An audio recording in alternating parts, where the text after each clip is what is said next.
Hi guys, welcome to my channel mom and baby shark. So मैं हूँ Swarnima and ये है मेरी छोटी सी प्रिंसेस अक्षता। से हाय हाय।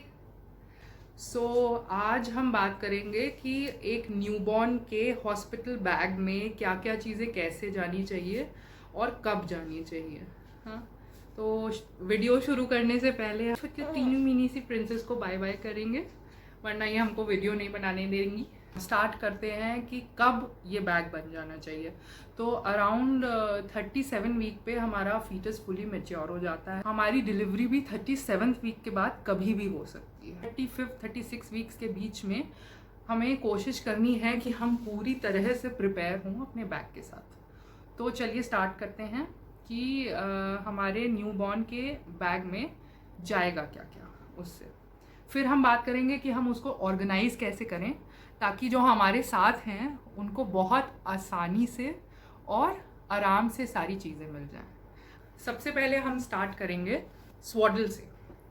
स्वॉडल क्या है कि एक कोई भी ऐसा क्लॉथ मटेरियल होता है, उससे होगा क्या कि बेबी वूम में बहुत ही सी टाइप्स पोजीशन में रहता है, तो वो बाहर निकलता है, तो उसको स्वॉडल आप करके रखें तो वो बहुत ही सेफ और कंफर्टेबल महसूस करता है। तो मेरी बेटी क्योंकि थोड़ा सा विंटर टाइम था, फेब का तब हुई थी, तो मैंने उसके लिए ऐसा स्वॉडल लिया था कि अगर आपके बच्चे होने वाले हैं गर्मियों में तो ऑब्वियसली आप ये नहीं यूज़ कर सकते, तो मसलिन या कॉटन के भी स्वॉडल्स आते हैं, मैं डिस्क्रिप्शन बॉक्स में लिंक डाल दूंगी। उसके बाद आता है ये गद्दी। दिस इज़ अ गद्दी जो आपको प्रिपेयर करवानी होगी। या तो आप खरीद लीजिए और या तो आप प्रिपेयर करा लीजिए कहीं भी। मतलब जैसे ये मैंने पुरानी चादर से प्रिपेयर करवाई थी, ऐसी मैंने 8 गद्दीज प्रिपेयर करवाई थी। स्वॉडल्स आई वुड सजेस्ट कि हाँ आप 3-4 रखें। अगर आप नॉर्मली सी सेक्शन में 3 दिन के लिए ही बोलते हैं तो आप 3-4 स्वॉडल रख लें। और नॉर्मल में भी आजकल 2 दिन तो रखते ही हैं, तो उसी वही 2-3 स्वॉडल आप रख लें अगर आप डाइपर यूज़ कर रहे हैं तो।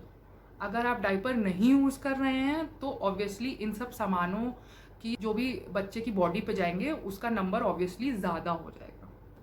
उसके बाद फिर इस गद्दी के नीचे लगाने के लिए आपको चाहिए रहेगा इस तरह का एक क्विक ड्राई मैट। ये बहुत लंबा आया था, मैंने इसको काट के छोटा कर लिया था। फिर आप ऐसी एक सी पिलो या फिर एक कुछ भी जो ग्रेन्स वाली पिलो आती है वो वाली पिलो आप यूज़ कर सकते हैं। हाँ, ऐसी सी पिलो फ्लैट हेड अवॉइड करने के लिए बहुत अच्छी होती है। हाँ, और मैं डिस्क्रिप्शन बॉक्स में सबका लिंक डाल दूँगी। उसके बाद आपको चाहिए एक पैकेट कम से कम डाइपर। हर दिन के 6 तो आप लगा लीजिए कि आपको रखने ही हैं। हाँ, और वैसे आपका जो वहाँ का केयर टेकर नर्स होगी वो आपको सजेस्ट करेगी सामने के मेडिकल स्टोर से डाइपर लाने के लिए। लेकिन मैं सजेशन दूंगी कि आप अपना रिसर्च करके अपने हिसाब से जो डाइपर आपको अच्छा लगता हो वो डाइपर का आप पैक लेके जाइए। हमने ये डाइपर यूज़ किया था शुरू से, ये पैम्पर्स प्रीमियम केयर पैंट्स। शुरू से हमने अक्षता भी यही यूज़ किया है and we are very satisfied with this Pampers. उसके बाद आता है नंबर, अगर आप नॉर्मल बिना डाइपर के रखना चाहते हैं बच्चे को तो आप ऐसी लंगोट बनवा सकते हैं। ये किसी भी आप पास के टेलर से जिससे आप गद्दी बनवाएंगे उसको देके आप बनवा सकते हैं। हमने तो बनवाई थी, हमने एग्जैक्टली नहीं बनवाई थी, मेरी मदर इन लॉ ने मुझे काफ़ी सारी दी थी, मेरी सिस्टर इन लॉ की बेबी की जो यूज़ नहीं हुई थी, तो मेरे पास भी यूज़ नहीं हुई क्योंकि हम अक्षता को डाइपर पे ही रखते थे, इसलिए मेरे पास भी यूज़ नहीं हुई। ठंड में हम रखना नहीं चाहते थे उसको। उसके बाद आप एक रैश क्रीम, मैंने सीटाफिल की रैश क्रीम यूज़ करी थी शुरुआत में, तो आप एक रैश क्रीम ज़रूर रखें। उसके बाद आप रख सकते हैं एक बेबी का powder. No talc powder prefer करें, डस्टिंग पाउडर। उसके बाद जाएगी एक बेबी की क्रीम, हमने ये यूज़ करी थी मामा अर्थ। और आप एक सोप, जो मैंने बेसिक छोटा जॉनसन बेबी सोप यूज़ किया था क्योंकि मुझे लगता था मैं वहीं डिस्कार्ड करके आऊँगी, तो सबसे छोटा मैंने जॉनसन बेबी सोप का ले लिया था, वही हमने वहीं यूज़ किया और वहीं डिस्कार्ड कर दिया। उसके बाद आपको बॉटल्स और फॉर्मूला बोला जाएगा। फॉर्मूला हमको डॉक्टर ने वहीं जो सजेस्ट किया था हमने वहीं से ले लिया था। हाँ, और बॉटल्स भी हमको वहीं पे डॉक्टर ने सजेस्ट करी थी, जो सजेस्ट करी थी हमने वहीं से ले ली थी। एग्जैक्टली जो वहाँ पे अवेलेबल थी हमने वहीं ले ली थी। तो आपकी अगर इच्छा है आप घर से भी ले जा सकते हैं। और एप्टा मील हमने तब स्टार्ट किया था, एक ही दिन उसने पिया था तो वही लिया गया था फॉर्मूला मिल्क में। उसके बाद आपको आप घर आके अपना बॉटल्स चेंज भी कर सकते हैं। और अब जैसे कि अब हम यूज़ कर रहे हैं जो बॉटल्स, वो है ये फिलिप्स अवेंट। सो उसके बाद आपको रखना है बैग में एक बर्प क्लॉथ या फिर वॉश क्लॉथ या फिर हैंकी, जो भी कहें आप। एक कपड़ा आपके पास होना चाहिए कि जब आप बच्चे को बर्प कराएं तो आप ऐसे डाल के उसको बर्प करा सकते हैं, ताकि वो वॉमिट अगर करे तो इस पर ही करे। बाकी अगर उसने कुछ भी स्पिट किया तो आपको फेस क्लीन करना है या कुछ भी, उसके लिए ये बहुत एक इम्पॉर्टेंट 2-3 आपके पास वॉश क्लॉथ एटलीस्ट होने चाहिए। बाद फिर आते हैं कैप्स एंड मिटन्स न्यूबॉर्न्स के लिए बहुत इंपॉर्टेंट है। हमने तो आप चाहें तो आप ऐसा सेट ले सकते हैं। हमने तो ऐसा सेट यूज़ किया था, कैप और ये हाथ के और ये पैर के मिटन्स, ऐसे मिटन्स। सो आप चाहें तो सेट ले लें, चाहें तो आप जैसे ऐसे कपड़ों में भी लगे रहते हैं तो आप वो ले सकते हैं। लेकिन बेबी की एक्सट्रीमिटीज़ जितनी भी हैं, सर, हाथ और पैर सब कवर्ड रखने चाहिए, इसलिए इनिशियली मिटन्स बहुत इंपॉर्टेंट है। कई बार बेबी अपना फेस भी स्क्रैच कर लेते हैं। उसके बाद आते हैं क्लोथ्स मैं आपको सजेस्ट करूँगी कि आप फ्रंट ओपन ले जाएं। हमारे पास जो था, मेरी सिस्टर इन लॉ की बेबी का एक दो सेट्स थे, और ये ठंड में हुई थी तो अलग से भी हमको लेना पड़ा था। बट जैसे ये है आगे से फ्रंट ओपन, उसमें होता क्या है कि बेबी इतने डेलिकेट से फील होते हैं कि आपको भी बहुत डर लगेगा उसका बार बार ऐसे चेंज करने में। ये इसके साथ जो ये ऐसे पैंट्स मिलते हैं, मैं कहूँगी ये आप अवॉइड करें। इसका इलास्टिक बहुत टाइट होता है और मेरी बेबी को तो नहीं कभी आया। एक ऐसा भी आता है, ये मैंने लिया था, ये टाइंग वाला होता है, आप इसको टाई भी कर सकते हो आगे से। ये भी बहुत कंफर्टेबल होता है पहनाने में भी, अनपहनने में भी। सो ये मैंने लिया था। नीचे के लिए हमने इसके साथ के लिए पजामीज़ ले लिए थे। तो ये था, ये हमारा मिटन वाला पजामा था, ये हमने काफ़ी यूज़ किया है। ठंड थी तो ठंड में मैं डायरेक्टली वूल नहीं पहनाना चाहती थी अपनी बेटी को।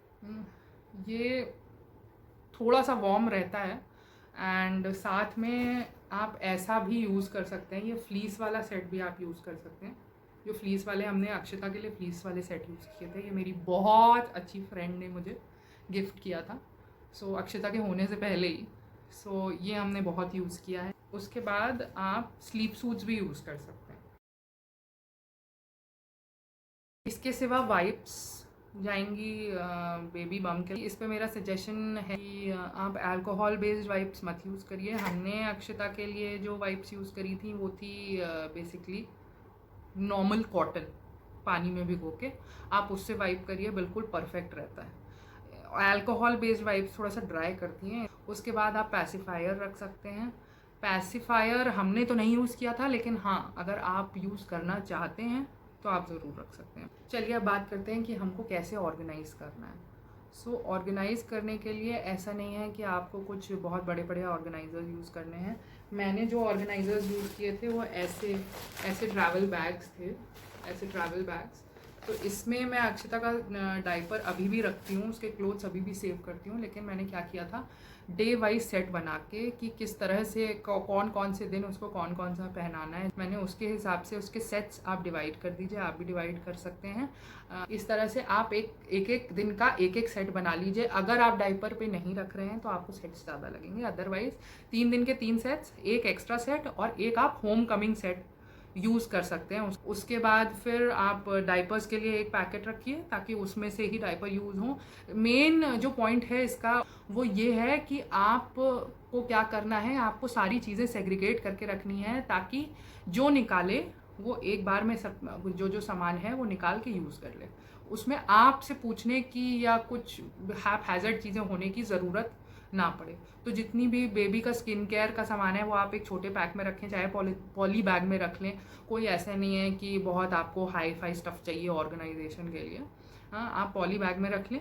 आप पॉली बैग में सारा सामान ऑर्गेनाइज कर लें अलग अलग, या फिर आपके पास अगर लॉन्ड्री बैग हो तो आप उसमें रख सकते हैं। आप सारा सामान अलग अलग ऑर्गेनाइज करें और डे वाइज और सब अलग अलग ऐसे ही सेग्रीगेट करके रखें। तो आपको, आपके हस्बैंड को, या जो भी आपका वहाँ पे आपके साथ जाएगा उसको आराम रहेगा और आसानी रहेगी। सो ये था हमारा आज का वीडियो, और आपको मैं होप करती हूँ कि आपको मेरा ये वीडियो पसंद आया होगा। प्लीज़ प्लीज़ प्लीज़ कमेंट करें कि आपने क्या अलग किया था अपने बेबी के बैग के लिए, अगर आपकी डिलीवरी हो गई है तो। और अगर आपको लगता है मैंने कोई पॉइंट मिस कर दिया है तो ज़रूर बताएं मुझे कमेंट करके, या और कुछ आप जानना चाहेंगे मुझसे तो वो भी ज़रूर बताएं मुझे कमेंट करके। और मेरे चैनल को प्लीज़ सब्सक्राइब करें। Thank you so much.